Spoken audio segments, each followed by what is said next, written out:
Season demanding কাঁঠালের পিঠা, যেটা আমার কাছে একদম তালের পিঠার অল্টারনেটিভ বলা যায়। তো এখানে কিছুই না, কতগুলো কাঁঠালের নিয়ে এখানে সুন্দর করে ব্লেন্ড করে নিয়েছি। খুবই ইজি, খুবই সিম্পল। ব্লেন্ড করে নেওয়ার পর এখানে পরিমাণ মতো ময়দা, আমি এখানে 1.5 কাপের মতো ময়দা দিয়েছিলাম।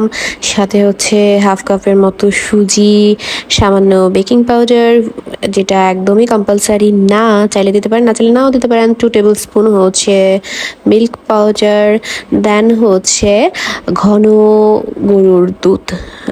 মা জাল করে রেখেছিলেন ঘন করে দুধটা, তো আমি ওটা ইউজ করে ফেলেছি। তো সব কিছু একসাথে মিক্স করে ভালোভাবে তারপর আমি এখানে চিনি অ্যাড করলাম। যেহেতু কাঁঠাল এমনিতেই মিষ্টি থাকে, তো চিনিটা একটু বুঝিয়ে ইউজ করতে হবে।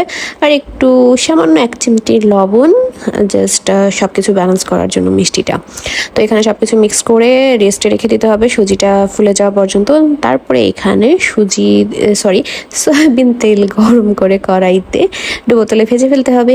এই তো হয়ে গেল ইজি পিজি কাঁঠালের পিঠা। আর কার কার এই কাঁঠালের পিঠাটা পছন্দ আমাকে একটু কমেন্ট করে জানিও। আমার তো খুবই পছন্দ, একদম তালের পিঠার মতো। And thanks for watching.